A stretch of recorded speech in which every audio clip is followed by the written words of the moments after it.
very, very much for being here. You have no idea how much it means to me. It means to me more to see just a few of you here than if it were, 500 people, because I know that those of you who are here really, really want to be here. And that means a lot to me. So thank you very, very much.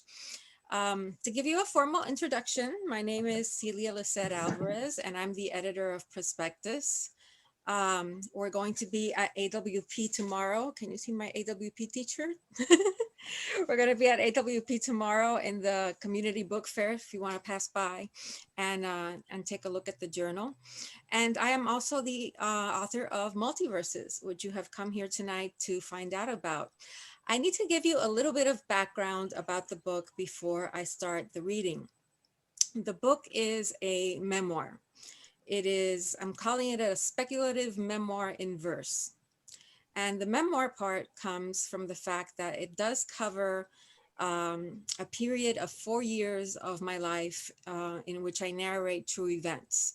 And these events, I feel I should give you a trigger warning. These events were not pleasant in any way. My husband and I were struggling with infertility. And in 2015, I miscarried at 5 weeks. And that was extremely disappointing and hurtful and difficult to deal with. It was my first pregnancy ever, so it was pretty devastating. But then in 2016, I miscarried again, and this time it was at 11 weeks. We were already planning what to call the boy. We were going to call him Arturo. Arturo, after my uncle, actually my mother's uncle, which makes him my granduncle. But anyway, he was kind of like a grandfather figure to me, but more than that, he was a best friend. I absolutely adored him. So did my husband. And we wanted to name our son after Arturito. Arturito is the diminutive of Arturo in Spanish. So that was a devastating loss. And then in 2017, we were blessed with the birth of our daughter, Lucy, who is just sunshine and joy and happiness every single day. She's about to turn 4 now in June. And we were so happy that we said, let's try to squeeze one more in, because I'm older than dirt. So we needed to do it super fast. So we tried again and boom, twins. We were told we were having twins, a girl and a boy. And we were ecstatic. I mean, here we were, the couple in their 40s who wasn't supposed to have any children. And all of a sudden, we were going to have this big family of 3, 2 girls and a boy. We were super happy. Everything went really well. When I reached the 24th week, that's Florida viability, meaning that the babies could survive outside the womb if anything should happen. So I threw myself a little party in my head, yay, anything can happen now, everything's okay. 3 days later, my water broke and I went into early labor. And I spent 3 weeks in the hospital trying to delay the labor to see if they could reach the magical 28 weeks. Apparently at 28 weeks, something happens to their lungs that makes it a lot more probable that they will survive. But at 27 and a half weeks, the cramps began and I went into labor and they couldn't stop it. And my twins were born perfect. They were just about 2 pounds, but they were perfect. I remember in my fog asking my husband 10 fingers, 20 fingers and 20 toes, and he said yes. And they were doing great. For 26 days, we went to the NICU, the neonatal intensive care unit, and we spent day and night with them. We saw them progress from one breathing machine to another. Everything was looking great. And then on the 26th day, we got a phone call early in the morning, and the doctor said, the baby has taken a turn for the worse. And he meant my son, Arturo. So we rushed to the hospital and he had some kind of infection that they didn't know where it was coming from and what kind of infection it was. And it wasn't responding to any kind of antibiotic that they could administer. And within 24 hours, he was gone. He was gone. So I lost my son in 2018. My daughter survived. She's beautiful now. She has um, no mark of having been born under such circumstances. She's going to turn 3 very soon. So after we came home, we thought, okay, well, this is our time to grieve and to try to move forward for the sake of our girls. And then my father started acting funny, and he was diagnosed with Alzheimer's. And the doctor told us, well, don't worry too much because at 86 years old, something else is bound to take him before the Alzheimer's does. So we said, okay, let's see what this means. And sure enough, in 2019, we lost him. So within the course of 4 years, I had two miscarriages, a wonderful baby girl. I lost my uncle, I lost my son, and I lost my father. And one thing that kept me going throughout all these losses was thinking of what if? What if this had happened instead of that? And I started thinking of the multiverse theory. I'm no physicist. I can't explain to you the particularities of the multiverse theory. I can explain to you the Star Trek version, which means that there are parallel universes to our own in which we all exist, but there might be variations. Tonight I might be wearing a yellow t-shirt instead of a pink one, and somehow that will make a difference in the events that follow. So I started fantasizing about, what if my son had lived? What if my uncle had gotten to meet my children? What if my father had lived? And believe it or not, these fantasies were comforting. So when the pandemic hit, I started writing, and I started initially to write a memoir, but the fantasies kept haunting me. And I said, okay, I'm going to write these down too. So Multiverses is a braid of different narratives, some of which are true and some of which are not. So tonight I'm not going to tell you which is which. I want to keep you disoriented and unhappy. So I'm going to just read to you the poems as I see them, and hopefully you will like them. So let's see. I'm going to begin with version 1.0. The poems are all titled version 1 point something, 2 point something, 3 point something, depending on which line of the narrative it is. So this is version 1.0. In the NICU, they try to reassure me with stories of babies born at 23 weeks who have survived, just like you and I. No mark of this struggle of wires and buttons, dials and digital heartbeats. Born at 27 weeks, Arturo is more fetus than baby. I gasp the first time I see them, my twins, Arturo and Sarah. In the violet light of the incubator, I struggle to make out the color of their hair or their eyes. The only way I can tell them apart is that Sarah's hat has a jaunty bow. Try to remain positive, they say. They let me change their diapers. Arturo's eyes slit slightly open, flash of black, amphibious.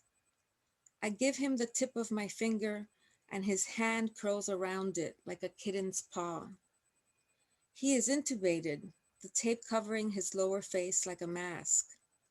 His chest is covered by sensors. Even the preemie diaper reaches to his armpits. All that I can see, because they cannot cover it in order to have a place from which to draw blood, is his left foot, a bulbous big toe standing straight up in the air, just like mine, just like mine. This is my son. Even when the crash cart comes in, even when I can no longer tell which doctor can save him, I believe that things will turn around. When the beep of his heartbeat goes silent, I clutch my husband and watch my son turn purple, beginning with his toe. This is my son, I say to myself, when I can finally hold him, free from tubes and tape. I think of the multiverse theory, wondering what version of me can hold him alive and breathing, what version of me can take him home, can watch him grow. Sarah's hair is golden, her eyes a streaming blue river. She squeals with laughter as my mother makes her airplane sounds with her spoon. I think of that version of me where there are two toddlers, skin so white you can see their map of veins. I trace Sarah's blue highways to her big toe, bulbous, alert, ready to spring into action. Now I'm going to read to you version 2.0. The nurses clap and cheer as I exit the NICU, a baby in each arm and one behind. Now big sister Lucy, still just one. We've gone into debt to buy a Honda Odyssey, the only minivan to fit comfortably 3 car seats. I wait by the curb on the street, pink and blue balloons bouncing from my wheelchair, and Raphael pulls up, the proud papa, takes a picture of us before we struggle to get each baby in a car seat. The Montes Mobile, we will call it, as well as a 3-seat stroller I spent months researching, finally settling on a train, figuring that a side-by-side would not maneuver well down the aisles at Publix, where little hands would reach to grab a bright box of cereal. As we exit the hospital, I look in the rearview mirror, see the lunch lady that was so nice, and I turn towards the road home, only green lights ahead. And behind me, a cacophony of cries I will have to find a way to soothe. Anxious and weak, I breathe in the whispering air of the new van and wonder what version of me will be capable of such work. How will we eat? How will we sleep? How we will bathe? How will I coordinate such need? Too many questions. I settle into the bucket seat of the van, try to stockpile the comfort I know I will lack in the coming years. A mixture of fear and joy propels us into our cramped home, where every corner will soon be covered with toys, diaper boxes, teething rings, and pacifiers. Okay, now I'm going to read to you a couple of poems after we bring my daughter home, when we start to notice that my dad is acting strangely. Version 1.2. My father wants to be with the girls all the time, even though Lucy can't stand to be contained in her walker anymore, and he's too afraid to pick up Sarah. Lucy climbs on the back of the sofa and my mother screams. There is a lot of screaming. Soon after, we find out my dad has Alzheimer's. Not even mild, but sort of mid-range. The neurologist insists we shouldn't worry. At his age, something else will take him before it gets bad. I wonder what that could mean, and soon I get an answer.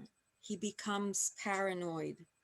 We are conspiring against him to keep the girls away, which is true, since he's taken not to bathing or changing his diaper, the result of years of incontinence. He believes we are taking his money, and he threatens to cash in his life insurance and get us all. I start to talk about lawyers and legal forms to render my own father incompetent. Nevertheless, Lucy loves him. Her pop-pop who watches cartoons in Spanish with her and attempts to read her books. I notice he has trouble remembering words. Plane, he says, pointing at a picture of a bird. He almost faints during Sarah's first birthday party. I blame the beer and margaritas he's been chugging, he thinks, behind my back.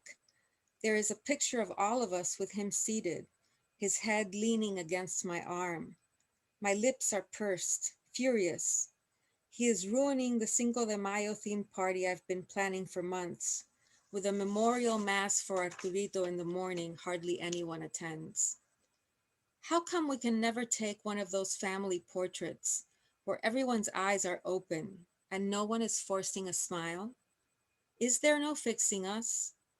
I wonder how far back we'd have to go to reach the point where everything went wrong, where we deviated to this place, where I sit crying in the bedroom alone, eating a stale piece of cake. This is version 1.21. I catch my father giving Lucy a bite of his ham sandwich. Papi, I scream, how many times must I tell you we are vegan and plan to raise the girls to be as well?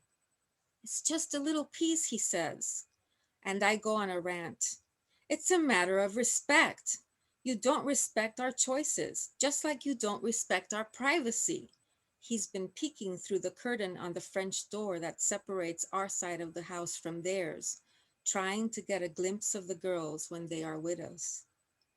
Meanwhile, Lucy chews and smiles at her pop-pop as I whisk her away, furious, too furious really, this one piece of ham carrying the weight of my whole upbringing, of an entire lifetime of peeking through my curtains and questioning my choices.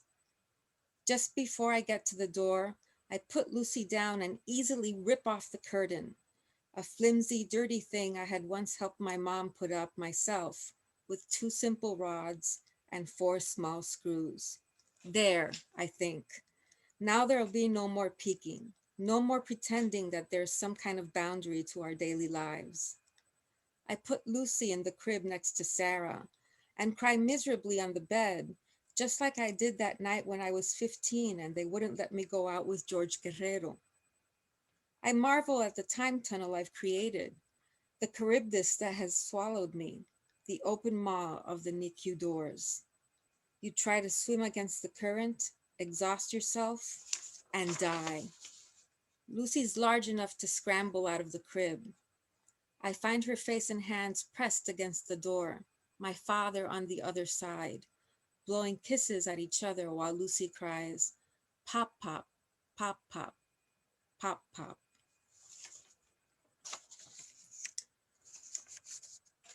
Now I'm going to read to you a couple of poems about my uncle Arturo that I was telling you about, whom I loved so much. Right after Lucy was born, I tried to go see him. He used to live in North Carolina, and he didn't let me because she was too small. This is version 0.5. But Arturito, I argue, it's really no big deal. Lucy is 2 months old and more than ready for her first plane ride. No, no, he argues. You can't put a baby on a plane at that age with all those germs in the recirculating air.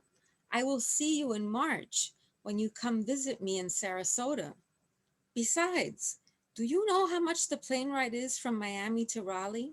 No, no, absolutely not. Which is when I should stop arguing because I know that when he gets to absolutely, there is no moving him. I could drive to Orlando where we can stop for a breath. An interstate drive with a baby, he asks? That's not safe. I'm beginning to think you don't want to see me. No, no, Lisette, a name only family calls me. How could you think such a thing? Don't you want to meet Lucy? Oh, for heaven's sake, I can hear his wife Lois say.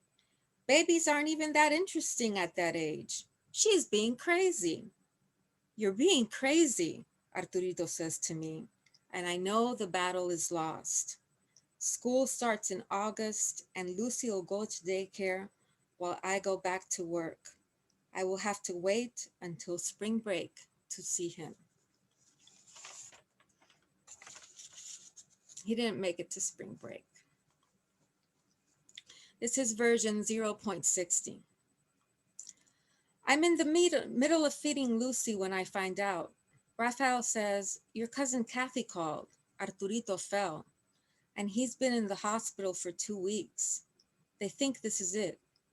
I need to see him, I say, even though it's the beginning of the semester, and I have no idea how to handle it at work. Raphael makes it happen, and $5,000 later, I'm in a rental driving to the hospital. When I get there, he is yellow. He looks already dead. The trail of liver spots down his neck is the only thing I can recognize as him. My cousin Randy is the optimist. He's being moved to a less critical room, and the neurologist is hopeful. What they cannot understand is why he seems to have lost his mind, unconscious most of the time and incoherent the rest. There is no way to get him to eat. I see Lois in the hallway, and for the first time, she really looks 90. The next day, Arturito recognizes me. How is Panchito? He asks, as if this were a perfectly social visit. He's well, I lie, and show him pictures of Lucy. I remember that day, he says, looking at a picture of her on the beach. He is confusing her with me. We bring him more photo albums from home and play him songs from Cuba.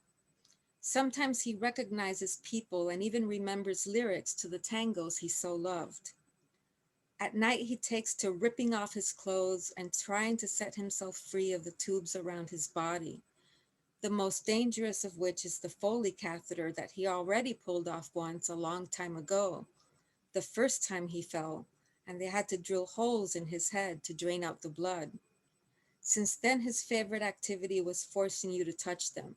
See, I have holes in my head, he'd say, as if they were new. There's no such cure this time. 4 days pass and I must go back to work. I'm hopeful because he's sat up and shaved his beard. The familiar buzz of the electric razor taking me back to those summer mornings he would stay with us in Miami. I'd know he was up because of that buzz, and every day with him was fun. The beach, dominoes, movies, push rummy, later drinking martinis and listening to Carlos Gardel and Edie Gourmet. When I tell him I'm leaving, he gestures, "Come on, let's go," as if I could take him with me. It's an early Sunday morning when I get the call. He passed away around 3 a.m., my Donald says. No family at all. Que se quede el infinito sin estrellas, o que pierda al ancho mar su inmensidad, pero el negro de tus ojos que no muera, y el canela de tu piel se quede igual. Those were some of his favorite lyrics. Okay, so now I'm going to read to you a series of poems that I wrote before Lucy was born when I had my miscarriage. Originally, this was titled 5 Weeks, but now it's titled version 0.44. According to the doctor, you were nothing but a chemical mass of cells, not even really an embryo. Failure, rejection. Did you have a soul? Was that soul inside me the night we went looking at the graffiti murals in Midtown? Were there two of us walking in the dark, gazing up at the dazzling walls, marveling at the depth and breadth and height, monstrous men and women, geometric figures, homages to Wilma Flintstone, LeBron James, and Bob Marley? A cement block geography of pop, Miami's pink guts rendered in swathes of primary colors and tagged indecipherably by artists smart enough to know that what matters is the art. What part of you is visible in the picture we took in front of the 10-foot insect woman, tendrils of her hair glistening in silver spray paint under the streetlights? I search my face, my picture smile, always so contrived. Is there some trace on my lips of you? A seed already curling into a tadpole? The baby website says you had a dividing heart, chambers getting ready to beat and pump blood. I had signed up for the November birth club, and they still send me their hapless bulletins, trying to tell me what's going on in my uterus this week. How much of you is left in me now that I've bled out your non-life, non-soul, chemical self? When I go back to Midtown, the insect woman mural is gone. Some robot future in blacks and reds in her place, some dystopian vision. They do that sometimes, paint over the murals. No trace left of the art underneath. That other painter who spent God knows how very long dreaming, planning, measuring, coloring the vast canvas of the city, and then standing back, maybe only for a moment, in that mute blush of satisfaction invisible in the deep, black, empty night.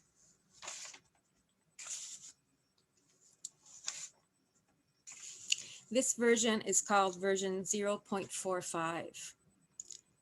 Don't write about the moon. No one wants to hear such triteness. How these images the doctor hands me of my uterus, these mauve circles on a black background, could be night scenes, blood moons, romantic or gothic. Now everything inside me is clean, sterile. I am a perfect before and after. A pink wash trickles down my legs in the shower. I am ready to be new after the bleeding.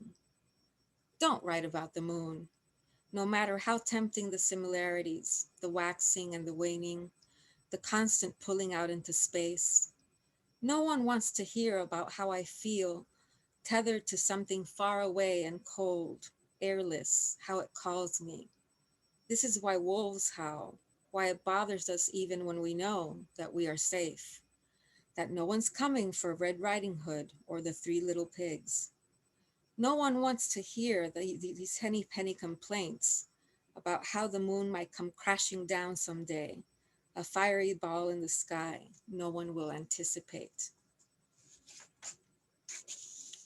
And the last poem in this sequence is called Ajolote. It's after Julio Cortázar's story, and it begins with an epigram from the story. Los ojos de los ajolotes me decían de la presencia de una vida diferente, de otra manera de mirar. This grief has separated us. I have mutated like a fish, grown gills to breathe this toxic air. How ghastly. You cannot understand why I will not cover them. Why, in fact, I stretch my neck like a balloon, miles above you. I say the air is thin here, full of moisture. I see you mouthing a reply down there, flailing your arms, unrecognizably small. For my birthday, you have bought me a bright blue scarf. It is the gift of a child or a stranger, someone who does not understand my world, my new biology. It's not your fault. You are basically a pack animal. Did you not think me one of you still, I would be in danger. I see you checking in on me, my anxious nurse. I'm none too sure what prognosis you think best. Should I perfect these neat new lungs, we will cease to understand each other. You will look into my gold transparent eye and see no soul like yours. Should I reject them, however, I might die, strapped to some machinery. I can almost picture it, your funhouse face, nose and chin flattened against the window of my aquarium, one finger tapping on the glass like an exotic visitor. Okay, I'd like to stop there now and see if you have any questions that you would like to ask.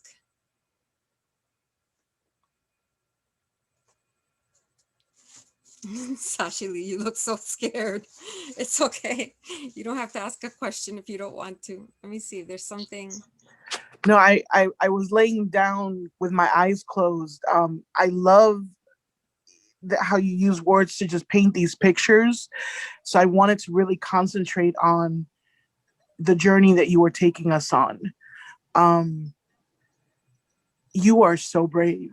Like, there's so many things that I'm still afraid to write about, and you just, whoo.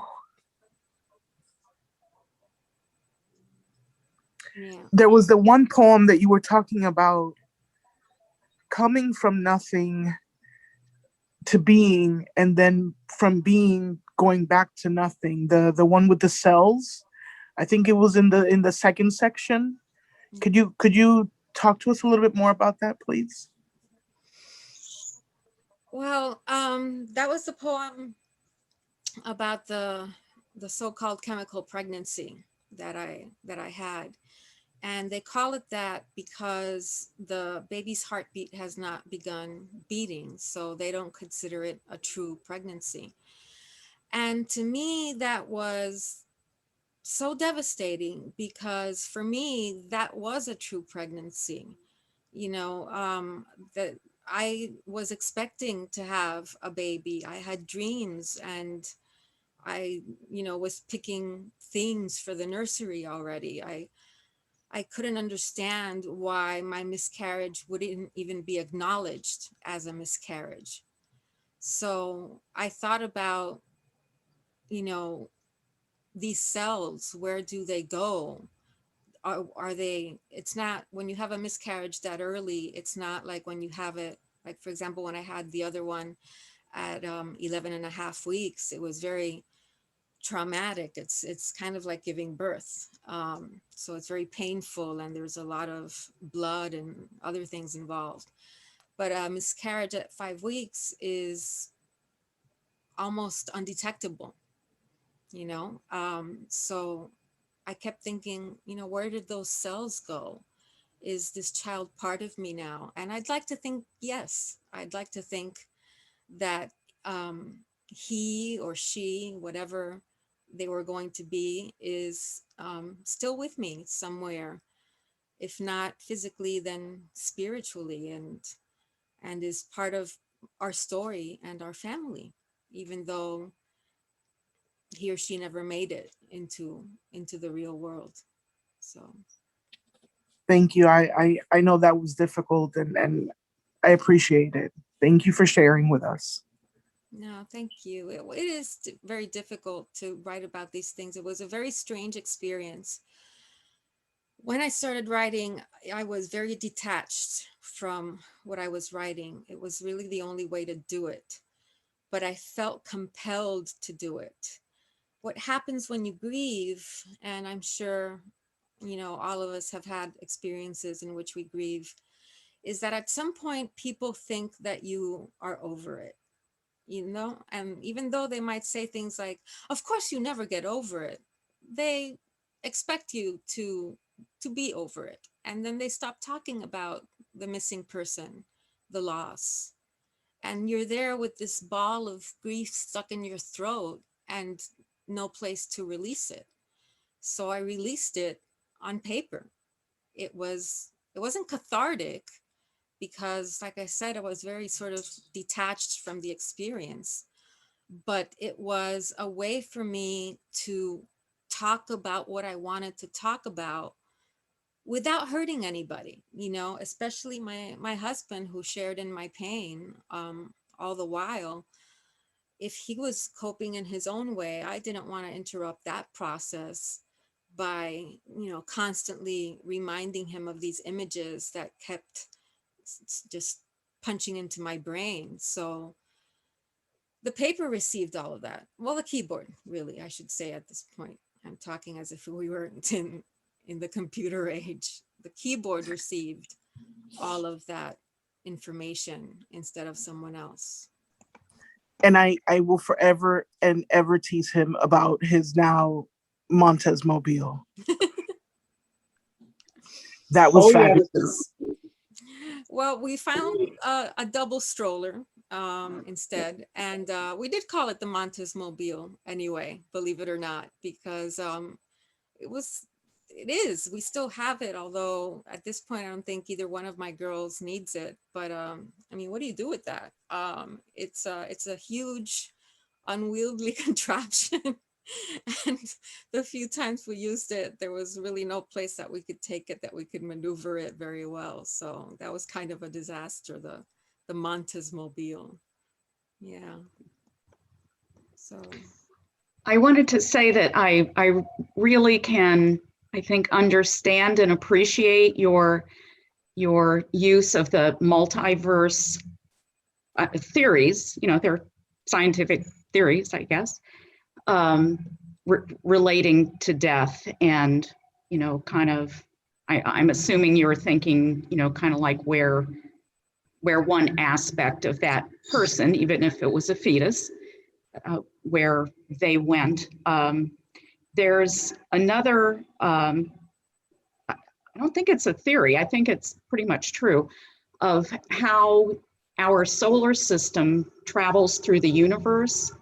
And it's a really cool image where the sun is in the middle, and then the planets rotate, as we know, but it's this particular graphic is of the whole universe. I mean, our whole galaxy, not universe, our whole galaxy going in a spiral just into infinity.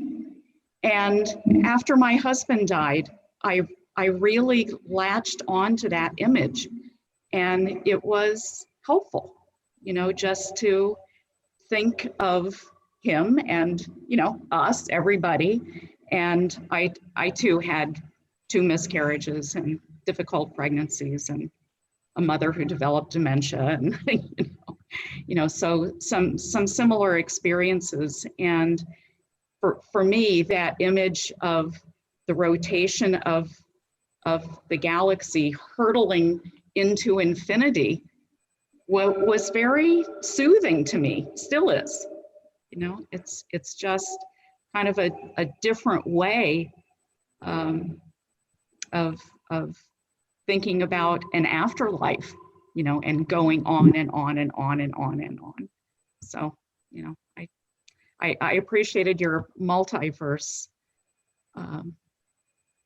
images. I'm sorry that you had those similar experiences. I know how difficult it is. The infinite universe theory, I think, is what they call it. We are constantly expanding. That's very comforting, because we are never diminished. We are constantly expanding. Right. Yeah. So this energy, wherever it is that it comes from, whether it's God or the stars or whatever you would like to think, is something that multiplies instead of becoming smaller. So it is a comforting thought, and a lot of people would say, well, psychologically speaking, that's not very healthy. It sounds a little bit like PTSD. And it is actually, because part of me will always be in that room where my son died. Sure. When I exited that room, I exited a different person. Yeah. And I don't think that that's anything that can be fixed. So I don't think. Hi, I'm Christine. I'm an anthropologist, poet. I think PTSD is when you just have no control over it, and I feel like you've found a way, a healthy way, to integrate it into your experience, all of these experiences, into the larger arc of your experience. And actually, what you've done with these narrative poems reminds me of a dream I had the other night that I'm probably going to write a poem about. But in the dream, I had part of my leg cut off, but I had to get to a particular place. And so in my dream, I just imagined the leg was there and then I could walk. And I feel like your poems are this act of imagination that allows something, it seems to me, I mean, I've just met you, but it seems to me it's allowed you to move forward in a healthy way, that you're raising your girls, and it's like you're not stuck. Mm-hmm. Yeah, I had that same feeling, Celia. I too wondered about you're saying about PTSD.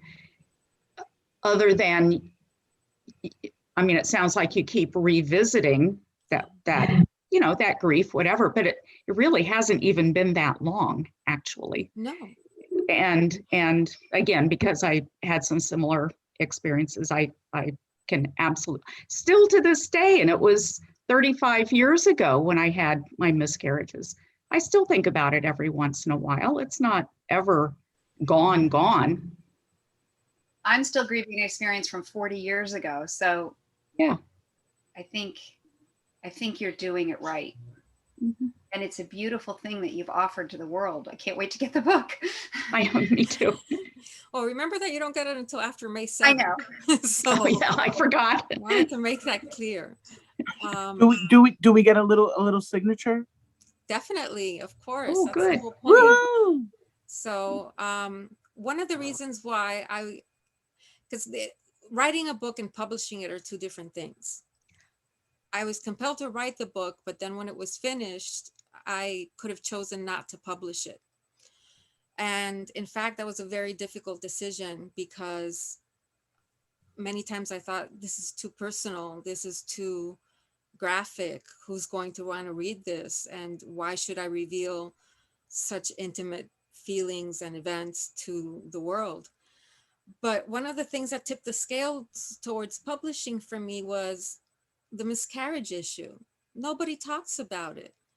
1 out of every 4 pregnancies ends in miscarriage, and you hardly ever hear that kind of talk.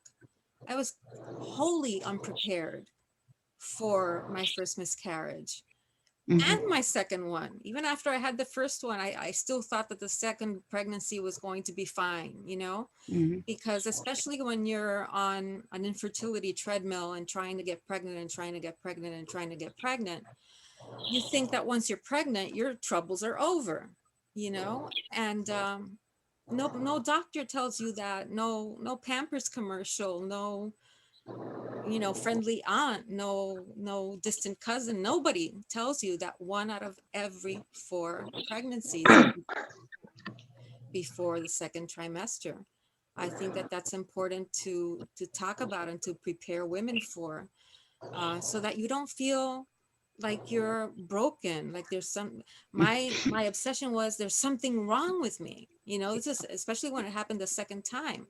I thought, it's Yeah. me. What's wrong with me? Should I even try to get pregnant again? There's something wrong with Yeah. me.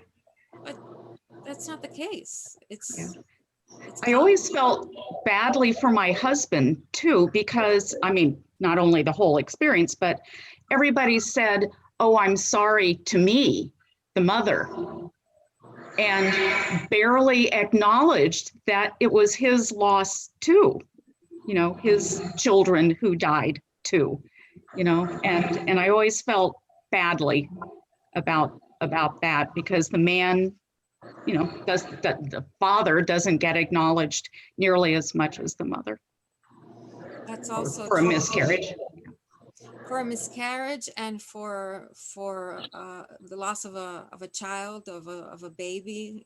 Especially when we lost our son, I received a lot of support, and people just that I didn't even recognize gravitated towards me and hugged me and gave me condolences. And I remember many times having my husband standing next to me, and nobody paid any attention to him Right, right, whatsoever. And right.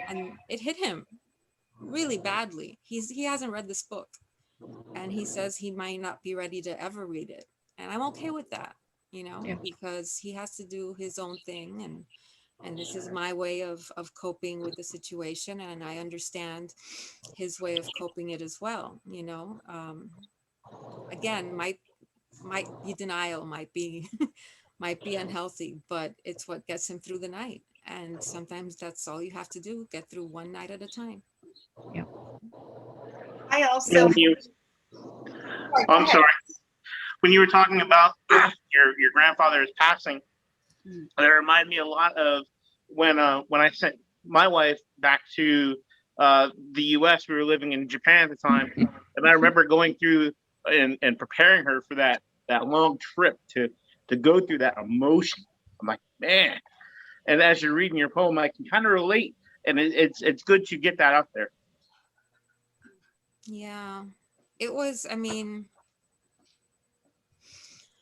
it was like time travel in a way, because when I got there, I didn't quite recognize the the uncle that I knew and loved, and when we discovered that he reacted to pictures and music from the past, it was like, this vacuum of time had suddenly occurred, and we were in 1940s Cuba and listening to tangos and looking at pictures of people who had died decades ago. So it was a very disorienting experience, and having to have left, at the time I was a teacher, so having to have left knowing that he was not going to make it, but not being able to be there for his death was very, very difficult to do. I had to sort of trick myself into thinking that maybe he was going to be okay, in order to be able to come back to work before I lost my job. So, but I'm glad that I had the opportunity to see him one final time, and at least show him pictures of my daughter, even though he thought that it was me. So that was another sort of twist Yeah, in the time. Joe sent me. It was a day and a half of travel to get from Japan to Florida, and I got there, and she passed away the next day. Like, that's like, it was literally like skin of my teeth that I was able to make it. It was like she And was it was, waiting for you. yeah. And it was because of him that I was able to. I'm so grateful to my husband for making that work for me. And the poem I said, $5,000 later, and it's just a few words, but it took a huge effort on his part to find me an emergency plane ticket and to find the money to pay for it and to figure out the logistics of getting me a car and a hotel room. And I was out of my mind, I could barely pack. So he did all of this for me. My husband is wonderful. He is just wonderful, a wonderful person. And he made that happen for me. And I will never, forget that. I will never be able to thank him for that. And I'm glad that you had the opportunity to get there just in time. The same thing happened to my cousin with my grandmother. And I think that she was waiting for her because she had raised her along with her sister, and they were very, very close. And my grandmother was 96 years old. So my granduncle actually was 97 years old. He died right after his 97th birthday. So we're talking about two very, very old people here. And I felt that my grandmother hung on until my cousin got there, and then she felt that it was okay to let go. So I really do believe that that's true. I think that your poetry about all these issues, as a stranger coming in here, I can tell you that strangers will love this and will feel met. I also had two miscarriages, and I also take care of someone with severe dementia. And in fact, I've been going back and forth doing tasks related to that while I've been listening to you that were tasks I didn't need to think. But and I just felt listening to your poetry that I felt met. I put it in the question in the comment box. And I think people really want to feel met, that they're not alone. And what you said about miscarriages is, really true. And I just think it's a great gift. It is hard to make yourself vulnerable that way. So it's obviously not a gift you have to give anyone, but I think you can certainly, if you decide it's what you want to give, I guess you have, I think you can certainly see it as a gift that you're giving strangers like me. Thank you. No, thank you. And I'm sorry that you also shared in these experiences. And that's another issue that I felt. I didn't read some of the poems concerning my father because it's fresher, it's harder to read. But that's another thing that nobody talks about very much. That there are many, many, many, many people out there caring for an elderly parent who is either physically or mentally disabled or both, and they're going through grieving before grieving is kind of Mhm. how I see it. You can see that the end is coming and you can't do a thing about it, and you can see the person disappearing in front of you little by Mhm. little, and I can't imagine anything more difficult than that, and having to witness that. But at the same time, you have this, it's for those people who are able to take care of someone like that, it is a gift. And I hope that you see that way, that you are able to help them even when they don't know that you're helping them, that you're able to help them towards their final end. Yeah. The hardest is when my mother-in-law, we have to change her diaper or something like that, or we have to move her, and she screams at us that we're trying to kill her, or she doesn't want to take her pills. The paranoia, that's really hard emotionally, because you feel like I'm doing all these things for you and you're not even really the person I knew before, and you're just so angry, you resent me so much. That's hard, but your poems address that too. The It's like parent. Invasion of the Body Snatchers. You don't recognize sometimes the person that you love so much. You're like, where are they? Right. And with my father, I felt very, very guilty sometimes because I couldn't control my anger. He would say things, well, like the poem that I read about the giving my daughter a piece of ham. I should have never reacted that way at that moment. He couldn't You are have known. so human. My husband and I, we get mad sometimes. We try hard not to, but it's so human, and we all feel guilty. I mean, it's like it's just all there in the human soup. But you're certainly no worse than anybody else. The human soup. I like that. It is a soup. It is. Terrible bitter soup. Um, okay, everybody. Are there any other questions? Let me see. Let me scroll through your comments. Oh, thank you so much. How do we follow you? I mean, these other folks know you already, but how do I'm not on Instagram. Do you have like a Facebook web page? I am on Facebook. I've got them all. I have a Facebook page, which All is, right, I'll find you on Facebook and follow you there. yeah, Yeah. you can either find me under my complete name or at Hobamok, which is my alter ego. It's from a 19th century novel, very complicated to explain, but it's a HOB as in boy, OMOK. So Facebook at Okay. Hobamok. Okay. I'm on Instagram. I am on Twitter. I have my own webpage, CeliaLissetAlvarez.com, which is where the majority of this information can be found, where everything sort of comes together. So I think that's the best place to go to keep track of what's going on with the book. And I'll be at the book fair tomorrow for if anyone is going to AWP, which I know that not everybody goes, but I'm super excited about it. It's the first time I'm going. So,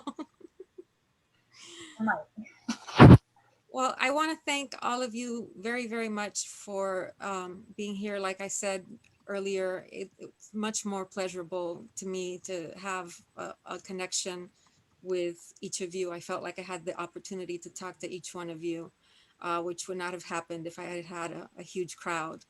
And I thank you for coming, and I thank you for all your comments, and I thank you for sharing your experiences and validating that fact that we all have these problems, and we all feel the need to have someone else say it's okay to feel this way.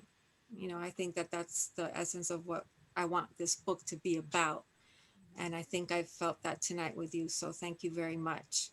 Yeah, definitely. Thank you for sharing with us. You're very welcome. Thank you. Well, okay, I think our time is about to run out. Have a wonderful night. Thank you for coming. You're welcome. Thank you. Bye-bye. Bye-bye.